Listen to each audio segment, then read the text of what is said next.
Hello everyone. आज हम CSIR NET दिसंबर 2015 मैथमेटिकल फिजिक्स का पार्ट का सॉल्यूशन हम देखेंगे। So the first question is given in the scattering of some elementary particles the scattering cross section sigma is found to depend on the total energy E and the fundamental constant h, that is Planck's constant, c the speed of light in vacuum. So using dimensional analysis the dependence of sigma on these quantities हमें पूछा है। यहाँ पर dimensional analysis से question आया है। आपको इस बारे में फॉर्मूलाज यानी कि इसका यूनिट वगैरह आना चाहिए, है ना। तो हमको किसका डिपेंडेंस पूछा है। देखो सिग्मा क्या है, पहले तो आप इसे समझो। That is the scattering cross section, that is the cross sectional area, यानी कि इसका जो डायमेंशन होगा इन मीटर स्क्वायर होगा, है ना। और जो प्लैंक्स कांस्टेंट है उसका जो यूनिट होता है, क्या होता है, जूल सेकेंड होता है। वैसे ही स्पीड का क्या होगा, स्पीड ऑफ लाइट मीटर पर सेकेंड। वैसे ही जो एनर्जी होगा उसका क्या होगा, जूल होगा। तो इस वाले ऑप्शन से हमें चूज़ करना है कि ऐसा कौन सा आंसर ठीक होगा जिसका आंसर क्या आएगा, एम स्क्वायर आएगा, है ना।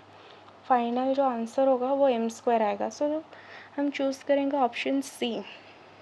देखो तो वो क्या था, एच सी अपन ई का होल स्क्वायर था, तो एच के जगह पर हमने जूल सेकेंड लिख लिया इनटू सी यानी कि मीटर पर सेकेंड। उसके बाद डिवाइडेड बाई ई, तो वो क्या होगा 1 डिवाइडेड बाई जूल।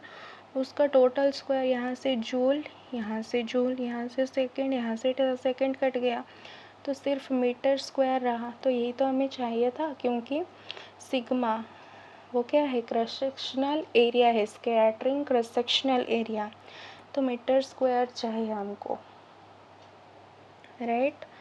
तो इसका जो आंसर होगा that is option C. Next देखो number 2, if y is equal to 1/tan hyperbolic x then x का वैल्यू हमें पूछा है। These are the options. तो हम कैसे करेंगे इसको, पहले तो हमने गिवन इक्वेशन को लिख लिया, y is equal to 1/tan hyperbolic x। tan पता होगा साइन बाई कॉस, तो 1 उसका रिवर्स है तो क्या हो जाएगा, cos hyperbolic x by sine hyperbolic x। और आपको पता होगा साइन हाइपरबोलिक x क्या होता है, e⁻x minus e⁻−x/2। Cos hyperbolic x क्या होता है, e⁻x प्लस e⁻x/2। तो यहाँ पर हम दोनों का वैल्यू लिख लेंगे और दोनों से 2 क्या कर देंगे, कैंसिल कर देंगे। और नेक्स्ट हम क्या करेंगे, ये जो e⁻−x है इसको सब में डिवाइड कर देंगे। देखो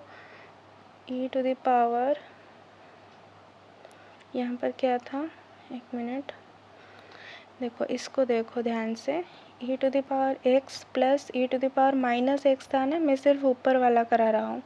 तो इसको हम इससे डिवाइड करेंगे, e⁻−x e⁻−x, ये वाला तो कट जाएगा। यहाँ से देखो -x ऊपर चला जाएगा तो वो क्या हो जाएगा, +x हो जाएगा, यानी कि e⁻x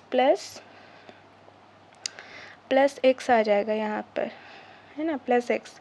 तो वो क्या देगा, e⁻2x देगा। तो यहाँ पर जो है ना, राइट। तो हमने यहाँ पर लिख लिया e⁻2x + 1 और नीचे वाला यहाँ पर माइनस साइन है तो माइनस साइन आ जाएगा, राइट। और इस वाले नीचे वाले टर्म को हम y से मल्टीप्लाई कर देंगे, right, cross multiplication, y into e⁻2x - 1 equals to e⁻2x + 1। Next हमने y को अंदर इसके साथ दोनों के साथ मल्टीप्लाई कर दिया। नेक्स्ट इस वाले e⁻2x को हमने लेफ़्ट वाले साइड पे ले आए और y को राइट में ले आए। उसके बाद e⁻2x दोनों में कॉमन था, दोनों में से e⁻2x हमने कॉमन ले लिया, राइट। तो यहाँ पर क्या इनसाइड क्या रहा, y-1। सो e⁻2x का वैल्यू क्या आया, y + 1 divided by y - 1। Next देखो क्या होगा, दोनों तरफ हम क्या लेंगे, लॉन ले जाएंगे, तो ये क्या बन जाएगा, देखो e⁻2x है, तो इसमें भी यहाँ पर भी लॉन लेंगे, यहाँ पर भी लॉन जो होगा वो आ जाएगा, यानी कि y+1 डिवाइडेड बाई y-1 यहाँ पे आ जाएगा, राइट ना। सो लॉन और ये दो कैंसिल हो जाएंगे, तो सिर्फ हमारे पास क्या रहेगा, 2x रहेगा, और यहाँ पे आ गया lawn y+1 divided by lawn y-1। तो आपको पता होगा यहाँ पर 2 है, तो ये मल्टीप्लाई पे है, यहाँ पे डिवाइड पे आ गया, और ये वाला इसके पावर पे चला जाएगा, है ना, ये लॉन का प्रॉपर्टी होता है, तो वो इसके पावर में चला गया। सो तो करेक्ट आंसर इज, हमें एक्स का वैल्यू ही पूछा था, तो इसका जो करेक्ट आंसर होगा दैट इज़ ऑप्शन सी, यही वाला होगा, है ना, y+1 y-1, इसका पावर 1/2, 1/2 मतलब स्क्वायर रूट। ठीक, ऑप्शन डी क्या हो जाएगा, करेक्ट हो जाएगा। नेक्स्ट देखो नंबर 3 क्वेश्चन, द फंक्शन हमें गिवन है z by sin pi z square of a complex variable z has, z का क्या है, तो these are the option given, simple pole at 0, poles of order 2 at ±√10 for n equals to 1 2 3, और बाकी 3 options these are given. तो पहले हम क्या करेंगे, तो ये वाला ऑप्शन ये वाला फंक्शन हमें गिवन था, तो सिंगुलर पॉइंट फाइंड के लिए जो डिनोमिनेटर पार्ट होता है उसको हम 0 के बराबर ले जाते हैं, है ना। देन इसको हम ऐसे लिख सकते हैं, 0 की जगह पर साइन n पाए, दोनों से साइन कट गया, तो पाई z² इक्वल्स टू n पाए, तो z का जो वैल्यू होगा दैट इज़ ±√10, n का वैल्यू 0 से स्टार्ट होगा, +-1 +-2 अप टू सो ऑन। तो यहाँ पर देखो z का वैल्यू, यहाँ पर हम किसको कंसिडर कर सकते हैं, ±√n, और यहाँ पर नेगेटिव को भी हम कंसिडर कर सकते हैं, z equals to minus of n√n। तो इस वाले देखो ये क्या है, -n का स्क्वायर रूट, इसको हम ऐसे लिख सकते हैं -1 इंटू n, और -1 का आपको पता होगा i का जो वैल्यू होता है that is the square root of -1। So -1 का स्क्वायर रूट की जगह पर हम i इंटू √10 भी लिख सकते हैं, है ना, तो हमने यहाँ पर वही किया है। ठीक,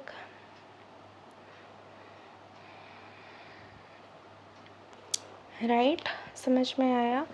तो यहाँ पर इन दोनों के लिए जो n का वैल्यूज़ होंगे वो 1 से स्टार्ट होंगे। ठीक, तो ये सब, इसका सबका पोल क्या होगा, सेकंड ऑर्डर पोल होगा, क्योंकि हम इसको पाई z स्क्वायर के लिए पाए हैं, है ना, z का जो पावर है यहाँ पर 2 है, इसलिए इसका जो ऑर्डर होगा वो सेकंड ऑर्डर पोल होंगे। ठीक, अच्छा, उसके बाद देखो नेक्स्ट हम क्या करेंगे, 8 यहाँ पर n इक्वल्स टू 0 है ना, तो यहाँ पर अगर हम 0 पुट करेंगे तो z का वैल्यू क्या आएगा, 0 आएगा, तो 8 z equals to 0 f of z का अगर हम वैल्यू निकालेंगे तो वो क्या होगा, देखो हमें जो फंक्शन गिवन था that is z by sine pi z square, है ना, क्या था, z by sine pi z square था, तो यहाँ पर भी हम 0 पुट करेंगे, यहाँ पर भी 0 पुट करेंगे, तो वो हमें 0/0 फॉर्म देगा, साइन 0 0 होता है, आपको पता होगा, राइट ना, तो 0/0 फॉर्म देगा, तो हम क्या करेंगे, एल हॉस्पिटल रूल अप्लाई करेंगे, तो वो क्या होगा, limit z tending to 0 f of z equals to limit z tending to 0, तो वो क्या होता है, z by sine pi z square था ना, तो उसका डेरिवेटिव, z का derivative 1 sine pi z square का cos pi z square, and फिर से पाई z स्क्वायर का क्या होगा, 2 पाई z हो जाएगा। तो यहाँ पर भी हम z के जगह पर क्या पुट कर देंगे, 0 पुट करेंगे, तो नीचे वाला पार्ट क्या हो गया, 0 हो गया, सो 1/0 फॉर्म आ रहा है, यानी कि इसका जो पोल होगा 8 z इक्वल्स टू 0 पे, वो हमें क्या देगा, सिंपल पोल देगा। कॉम्प्लेक्स एनालिसिस में आपने पढ़ा होगा ये वाला कंडीशन, है ना, तो अगर 1/0 फॉर्म आता है तो एट z इक्वल्स टू 0 हम बोल सकते हैं इसका ऑर्डर कितना होगा, पोल ऑफ ऑर्डर 1, नहीं तो हम इसको सिंपल पोल ही बोलते हैं। तो इसका जो आंसर होगा ऑप्शन बी करेक्ट होगा, क्योंकि यह सिंपल पोल हमें z इक्वल्स टू 0 पे मिल रहा है, एंड पोल्स ऑफ ऑर्डर 2 हमें ±√10 and ±i/√10 for n equals to 1 2 3 पे मिल रहा था। देखो इन दोनों के लिए यहाँ पर n का वैल्यू 1 2 3 और 1 2 3 एंड सो ऑन, एंड इसमें सेकेंड ऑर्डर पोल हमें मिल रहा था। एंड z इक्वल्स टू 0 पे हमने देखा कि सिंपल पोल मिल रहा है, राइट ना। ओके, नेक्स्ट देखो नंबर 4 क्वेश्चन। इस वाला आपका फोरियर ट्रांसफॉर्म से आया है। हाँ, तो हमें पूछा है Fourier transform of F X is F of K equals to -∞ to ∞ dx e to the power iota के X F X if F X का वैल्यू हमें गिवन है ये वाला, that is alpha delta X plus beta delta prime x plus gamma delta double prime X, where delta X is Dirac delta function and prime मतलब कि derivative को denote कर रहा है ना। So what is the value of F of के हमें पूछा है। तो आपको ये वाला गिवन है एफ ऑफ के का value, this one is given. हमने क्या किया, एफ एक्स के जगह पर हमें जो गिवन था हमने वही रख दिया। देन हमने इसको क्या किया, सेपरेटली लिख लिया। तो अल्फ़ा कांस्टेंट है वो बाहर आ जाएगा, -∞ से infinity delta x e to the power iota के एक्स डी एक्स। वैसे ही यहाँ पे बीटा बाहर आ जाएगा, वो क्या है, कांस्टेंट है। तो यहाँ से क्या आएगा, -∞ to infinity delta prime x e to the power iota के एक्स डी एक्स। वैसे प्लस यहाँ पे गामा कांस्टेंट है वो बाहर आएगा, -∞ to infinity delta double prime x e to the power iota के एक्स डी एक्स। यहाँ पर आपको दो फार्मूलाज पता होना चाहिए। -∞ to इन्फिनिटी x माइनस ए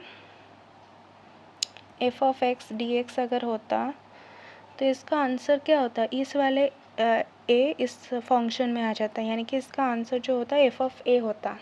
तो देखो इसको देखो, यहाँ पर डेल्टा एक्स गिवन है, यानी कि x -0 इसको हम लिख सकते हैं, यानी कि x यहाँ पर a के जगह पर क्या है, 0 है।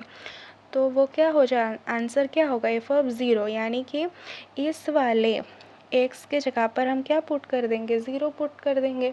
तो e टू द पावर 0 वो क्या देगा, 1 देगा। तो इस वाले पूरे इंटीग्रल का वैल्यू क्या आएगा, 1 आएगा, सिर्फ अल्फ़ा यहाँ पे बचेगा। ठीक, ये वाला समझ में आ गया। उसके बाद नेक्स्ट देखो, डेरिवेटिव वाला हम कैसे करेंगे। डेरिवेटिव वाला हम कैसे करेंगे, उसका भी एक फॉर्मूला होता है, हमने पिछले क्लास में भी बताया था। -∞ to infinity delta n x x minus a f of x d x अगर होता तो क्या होगा, देखो ये x माइनस ए है, x माइनस ए, तो इसका आंसर क्या होगा, -1 to the power n f n, और यहाँ पे a आ जाएगा, है ना। तो n मतलब यहाँ पर n किसको डिनोट करता है, कि nth डेरिवेटिव को, nth ऑर्डर डेरिवेटिव को रिप्रेजेंट करेगा, है ना। तो यहाँ पर देखो इस वाले, इसको देखो, इसमें कितने टाइम्स ऑर्डर डेरिवेटिव है, डेल्टा 1, यानी कि इसमें n का जो वैल्यू है दैट इज़ 1। तो हम क्या पुट करेंगे, -1 टू द पावर 1 आ जाएगा, f का 1 होगा, मतलब कि 8x इज इक्वल टू, यहाँ पे देखो x डेल्टा प्राइम x है, यानी कि 8x इज इक्वल टू 0। हमने अभी बताया डेल्टा प्राइम x -0 लिख सकते हैं, यानी कि अब a का वैल्यू क्या है, यहाँ पर 0 है। तो इस वाले a के जगह पर क्या आ जाएगा, 0 आ जाएगा, है ना। मैं इसको सेपरेटली आपको सॉल्व करके दिखा देती हूँ, 1 मिनट।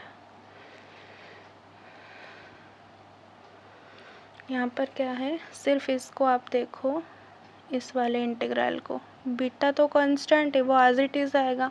इसको हम क्या लिख सकते हैं, -1 to the power n, n मतलब यहाँ पर 1 है तो 1 आ जाएगा, राइट। फंक्शन कौन है आपका, e to the power iota के एक्स।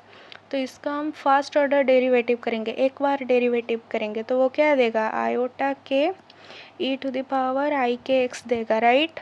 लेकिन हमें किस at x is equal to 0 पे निकालना है, क्योंकि यहाँ पर क्या है, delta prime x minus 0, x को हम एक्स माइनस 0 भी लिख सकते हैं ना। तो यहाँ पर जो ए का वैल्यू है वो क्या है, 0 है, इसको याद रखना। तो देखो हम क्या करेंगे, इस वाले x के जगह पर 0 पुट करेंगे, सो e टू द पावर 0 हमें कितना देगा, 1 देगा, ठीक। तो सिर्फ ये बचेगा -1 और आयोटा के, तो यहाँ पर हमने वही लिखा है। समझ में आया आपको। सेकंड वाला इंटीग्रल भी हम वैसे ही सॉल्व करेंगे। देखो ये वाला इंटीग्रल, देखो गामा तो कांस्टेंट है, इसको देखो यहाँ पर देखो डबल डेरिवेटिव है ना। सो डबल डेरिवेटिव को हम कैसे लिखेंगे, यानी कि -1 टू द पावर n मतलब 2, और यहाँ पर फंक्शन कौन सा है, e to the power iota के एक्स, इसको हम 2 बार डेरिवेटिव करेंगे। देखो एक बार डेरिवेटिव करने से i के e to the power iota के एक्स मिलेगा, 2 बार करने से आई के का स्क्वायर बन जाएगा और वही वाला फंक्शन आएगा। और हमें इसको भी x is equal to 0 point पे निकालना है, क्योंकि यहाँ पर भी देखो x है, x मतलब x माइनस 0, 0 मतलब 0, हम a के जगह पर 0 पुट कर देंगे, है ना। तो इस वाले x के जगह पर हम 0 पुट करेंगे, तो e to the power i के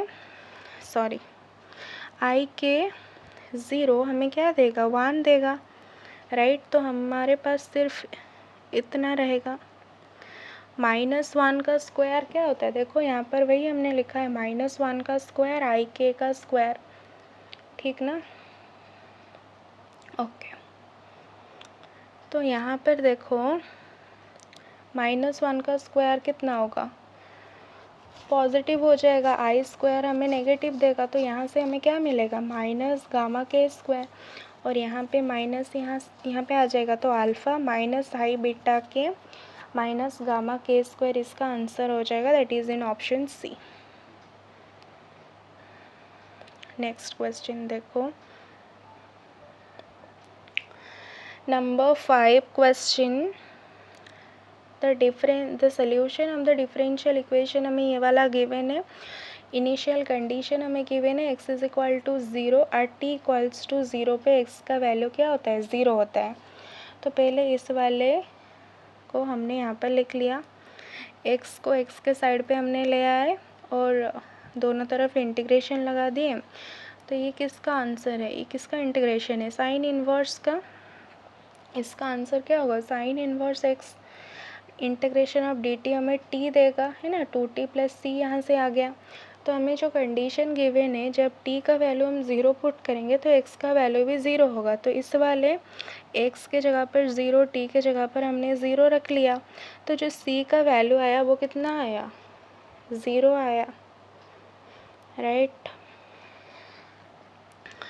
तो हमारा ये वाला इक्वेशन क्या बन गया, c के जगह पर हम 0 रख देंगे तो वो क्या बन जाएगा, sine inverse x equals to 2t, यानी कि हम ये भी बोल सकते हैं साइन को इस साइड ले आएंगे तो वो क्या बन जाएगा, x is equal to sine 2t।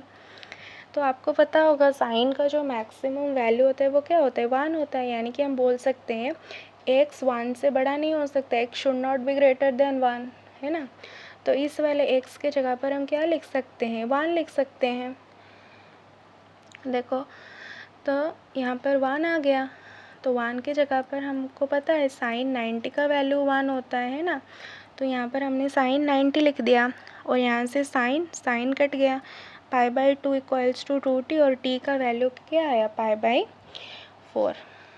तो हम बोल सकते हैं कि यहाँ पर देखो जो t का वैल्यू है ना, t का वैल्यू 0 से π/4 के बीच में होना चाहिए, तभी x का वैल्यू 2t होगा। अगर t इक्वल्स टू π/4 और उससे बड़ा हो गया तो x का वैल्यू क्या होगा, 1 होगा। तो ये वाला जो हमें किस ऑप्शन में गिवन है, देखो ऑप्शन सी में गिवन है ना, ऑप्शन सी करेक्ट हो जाएगा, राइट। नेक्स्ट देखो number C 6, the Hermite different polynomial HNX satisfies the differential equation. ये वाला डिफरेंशियल इक्वेशन गिवन है d2hn divided by dx2 minus 2x dhn by dx plus 2n hn x equals to 0। The corresponding generating function हमें given है g of T X equals to sum of n equals to 0 to infinity 1 by n factorial hn x t to the power n satisfies the equation. यहाँ से कौन सा equation satisfy कर रहा है, हमें ये वाला पूछा है। तो हमने पहले तो जनरेटिंग फंक्शन जो गिवन था हमने वो लिख दिया। तो यहाँ पर देखो पहले तो सब में देखो g का फर्स्ट जो डेरिवेटिव है वो गिवन है और दूसरा वाला डेरिवेटिव भी गिवन है। तो हमको ये दोनों निकालना होगा, g का फर्स्ट डेरिवेटिव, g का सेकंड डेरिवेटिव। देखो हमने वही किया, जी का फर्स्ट डेरिवेटिव हमने निकाला विथ रेस्पेक्ट टू, यहाँ पर क्या होगा x के रेस्पेक्ट में, है ना। तो वो क्या देगा, x यहाँ पर है तो 1 by n factorial as it is h n prime x आ जाएगा। एक बार इसका डेरिवेटिव हुआ t to the power n as it is. Double derivative करेंगे तो यहाँ पर सिर्फ डबल डेरिवेटिव आ जाएगा, है ना। और यहाँ पर देखो सॉरी ये वाला del g by del t मतलब कि विथ रेस्पेक्ट टू t हमें भी निकालना है। ये वाला फर्स्ट डेरिवेटिव है विथ रेस्पेक्ट टू x ये वाला, और ये वाला सब क्या है second derivative with respect to x, और ये वाला सब क्या है first derivative with respect to x, और ये वाला भी हमें निकालना है g का derivative with respect to t। तो वो क्या होगा देखो 1 by n factorial h N x as it is t to the power n का क्या होगा n into t to the power n minus 1, right.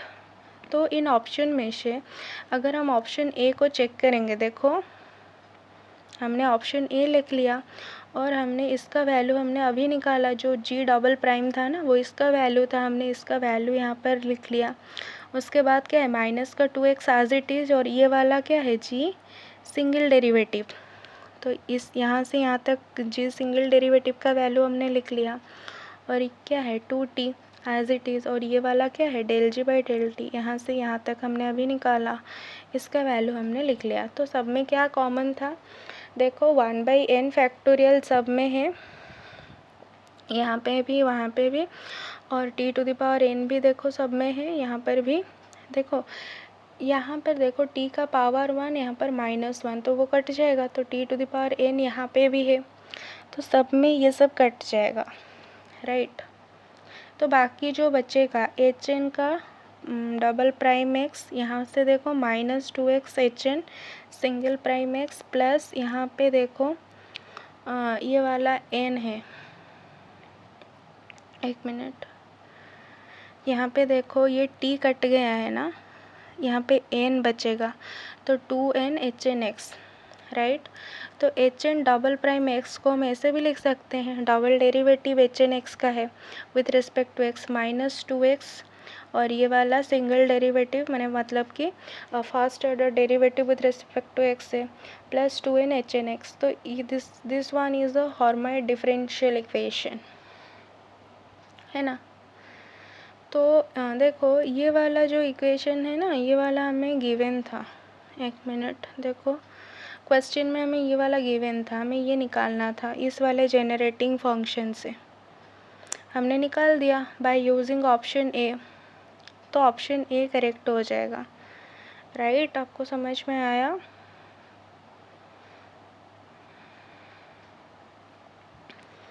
इसको ध्यान से समझना।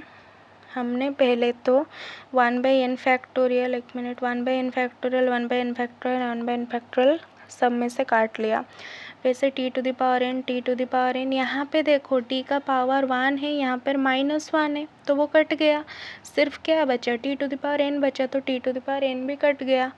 बाकी जो रहा हमने इसको लिख दिया, दैट इज़ एच एन का डबल प्राइम एक्स माइनस का 2x एच एन का सिंगल प्राइम एक्स माइनस, देखो यहाँ पर सिर्फ 2 है और यहाँ पे n आएगा और यहाँ से एच एन एक्स आएगा, राइट। और डबल प्राइम मतलब 2 बार डेरिवेटिव, इसको ऐसे भी लिख सकते हैं, है ना, d2 h N x divided by d x square. Single derivative को ऐसे लिखेंगे। तो ये वाला हमें गिवन था, क्वेश्चन में, राइट ना? ओके, नेक्स्ट देखो नंबर 7 जो आया है that is from Simpson's 1/3 rule से आया है। हमें इस वाले इंटीग्रल का वैल्यू निकालना है जो कि है लिमिट 0 से 8 तक 1/x² + 5 dx, राइट। तो हमें देखो यहाँ पर h क्या है गिवन है, तो आपको पता होगा जो h का वैल्यू होता है हम कैसे निकालते हैं। और पहले तो इसको देखो, सिम्पसन्स 1/3 रूल क्या होता है, जो हमें x गिवन है तो x के करस्पॉन्डिंग ये वाला x0 है, x1 है, x2 है, x3 है, x4 है, राइट। एंड x0 के corresponding this is y0, y1, y2, y3, y4। तो सिम्पसन्स 1/3 रूल क्या बोलता है कि जो इंटीग्रल हमें गिवन होगा लिमिट a से b तक, उसको हम कैसे सॉल्व करेंगे, h/3 y0 + yn +4 इंटू जो भी ऑड नंबर्स है उनका सम आएगा, +2 इंटू जो भी इवन नंबर्स है उनका सम आ जाएगा, है ना। सो ये क्या है, सिम्पसन्स 1/3 रूल है। और h का वैल्यू, h का फॉर्मूला हमने बता दिया, दैट इज़ जो अपर लिमिट होगा minus lower limit divided by 2। तो यहाँ पर h हमें गिवन है 2, तो हमने क्या किया, यहाँ पे देखो हमको लिमिट जो गिवन है 0 से 8 गिवन है और जो डिफरेंस होगा 2 डिफरेंस होगा। तो हमने क्या किया, 0, 2, 4, 6, 8 ले लिया x का वैल्यूज़, और इस वाले x का वैल्यू हम पहले 0 पुट करेंगे तो y का वैल्यू क्या आएगा, 1/5। फिर 2 पुट करेंगे तो 1/9 आएगा। फिर यहाँ पे 4 पुट करेंगे 1/21 आएगा।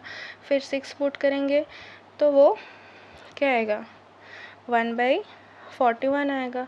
फिर इस x के जगह पर 8 पुट करेंगे तो 1/69 आएगा। तो यहाँ पे देखो जो फर्स्ट एंट्री क्या है 1/5, लास्ट एंट्री क्या है 1/69। तो यहाँ पर जो आंसर होगा देखो क्या होगा, h/3 यानी कि 2/3 y0 प्लस लास्ट एंट्री क्या है y4, यहाँ पे आ जाएगा y0 + y4 + 4 इंटू जो भी ऑड नंबर्स थे यानी कि y1 + y3 + 2 इंटू बाकी जो बच्चा वो क्या बचा, एक ही बचा और that one is even, so 2 into y2 आ जाएगा। तो हमने यहाँ पर वही किया है, देखो 2/3 यहाँ पर आ गया, ये वाला y0 + y4 + 4 इंटू ये वाला क्या आ गया y1 + y3 + 2 इंटू ये वाला क्या आ गया y2, है ना। तो इसका हमने सिर्फ वैल्यू निकाला, सॉल्व किया, जो आंसर आया दैट इज़ 0.566। तो जो करेक्ट आंसर होगा ऑप्शन ए हो जाएगा, ठीक है ना। ओके, देखो number 8 question, consider a random walker on a square lattice. At each step, the walker moves to a nearest neighbor site with equal probability for each of the 4 sites, है ना। उसका क्या होगा, देखो वो बोला है कि एक वॉकर है, रैंडम वॉकर है, वो स्क्वायर लैटिस मतलब कि आपको पता होगा दैट इज़ 2 डायमेंशनल, है ना। उसके बाद देखो the walker starts at the origin से वो चलना स्टार्ट करता है एंड टेक्स 3 स्टेप वो लेता है ना। The probability that during this walk no site, यहाँ पर देखो वो बोला है कि no site is visited more than 1, यानी कि वो एक ही साइड में एक बार चल सकता है ना। देखो हमने क्या किया, 2 डायमेंशनल जो लैटिस है यानी कि हम बोल सकते हैं दैट इज़ अ 2 डायमेंशनल, तो हमने बना दिया इसे, ठीक। और हमने बोला कि जो वो वॉकर है वो इस वाले पॉइंट से, देखो इस वाले पॉइंट से चलना स्टार्ट किया यहाँ से, और वो क्या बोला, उसका जो पॉसिबिलिटी है वो 4 डायरेक्शन में जा सकता है, यानी कि इस वाले और यहाँ पे चल सकता है, और उसका प्रोबेबिलिटी क्या होगा, इक्वल प्रोबेबिलिटी होगा, यानी कि हम बोल सकते हैं वो सब में प्रोबेबिलिटी क्या बन जाएगा 1/4, ठीक है ना। उसके बाद देखो, तो हमने मान लिया कि जो वॉकर है वो इस वाले पाथ में चला, इस वाले, यानी कि वो इस वाले पाथ में वापस नहीं आ सकता और इस वाले पाथ में दोबारा नहीं चल सकता। तो उसका जो बाकी बचा, यानी कि हम बोल सकते हैं यहाँ पे देखो, हमने पहले ये बोलेंगे कि फॉर फर्स्ट स्टेप, वो जो फर्स्ट स्टेप लेगा तो उसके लिए 4 पॉसिबिलिटी है, आइदर वो इस डायरेक्शन पे जा सकता है, इस पे, इस पे, इस पे। तो फर्स्ट में उसका जो फर्स्ट स्टेप होगा, नंबर ऑफ पाथ अवेलेबल कितना होगा, 4 होगा, राइट। सिमिलरली देखो, वो नेक्स्ट हमने मान लिया फॉर सेकंड स्टेप, वो यहाँ से यहाँ आया इस वाले पाथ पे, है ना। तो जो सेकंड स्टेप होगा, फॉर सेकंड स्टेप के लिए नंबर ऑफ पाथ कितना अवेलेबल होगा, 3 होगा। कैसे होगा देखो, आइदर इस वाले पे जा सकता है, नहीं तो इसमें, नहीं तो इसमें, है ना। इसमें नहीं जा सकता, राइट। ये वाला हो गया तीसरे के लिए।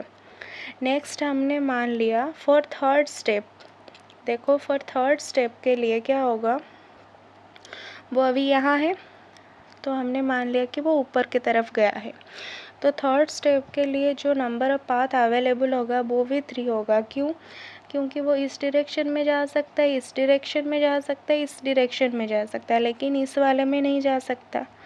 ठीक है ना, राइट। समझ में आया। तो जो फर्स्ट स्टेप होगा, जो फर्स्ट, यानी कि आप लोग समझो, फॉर फर्स्ट स्टेप मान लो ये ओरिजिन है, बंदा यहाँ पे खड़ा है, तो जो फर्स्ट स्टेप होगा वो इस डायरेक्शन, इस डायरेक्शन, इसमें, इसमें जा सकता है, यानी कि जो पॉसिबिलिटी होगा वो 4 पॉसिबिलिटी है फर्स्ट स्टेप के लिए, है ना। तो बंदा ने चूज़ किया इस वाले डायरेक्शन का पाथ, अभी वो किस पॉइंट पे आ गया, इस वाले पॉइंट पे आ गया, है ना। तो उसके बाद जो अवेलेबल पाथ है किस लिए, फॉर सेकंड स्टेप के लिए, ये वाला क्या है, फर्स्ट स्टेप। जो सेकंड स्टेप के लिए जो नंबर ऑफ पाथ अवेलेबल है वो कितना होगा, इधर इस डायरेक्शन में जा सकता है, नहीं तो इस डायरेक्शन में, नहीं तो इस डायरेक्शन में, 3 पाथ अवेलेबल है। तो हमने मान लिया कि जो बंदा है वो ऊपर के डायरेक्शन में गया। तो अभी बताओ, वो यहाँ पे आके पहुँच गया, है ना। तो अभी उसके पास जो थर्ड स्टेप के लिए कितना पाथ अवेलेबल होगा, आइदर वो इस डायरेक्शन में जा सकता है, नहीं तो इस डायरेक्शन में जा सकता है, नहीं तो ऊपर वाले डायरेक्शन में जा सकता है, इस पे नहीं जा सकता ना, ठीक। तो इसके लिए भी 3 ही पॉसिबिलिटीज़ है, राइट। आई थिंक आपको समझ में आया होगा।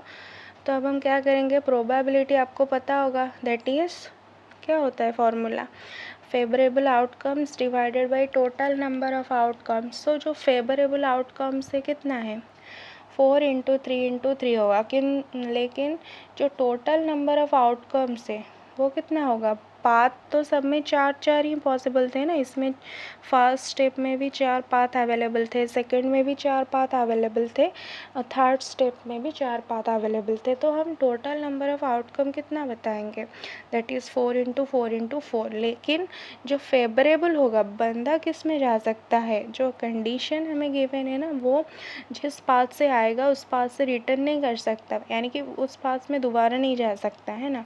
तो इसीलिए यहाँ पे 3, यहाँ पे 3 आ गया सेकेंड एंड थर्ड स्टेप के लिए, है ना। तो आपको ये समझना चाहिए। सो जो आंसर हो जाएगा 9/16, ठीक। सो 9/16 is the correct answer. I hope सबको समझ में आया होगा, है ना। तो नहीं समझ में आया तो फिर से एक बार देखो, और किसी भी पॉइंट में अगर डाउट है तो आप मुझे पूछ सकते हो, है ना। तो ये वाला ख़त्म हो गया आपका दिसंबर 2015 का मैथमेटिकल फिज़िक्स का पार्ट हमने ख़त्म कर लिया, है ना। तो नेक्स्ट हम देखेंगे जून 2016 का पार्ट। Okay, thank you.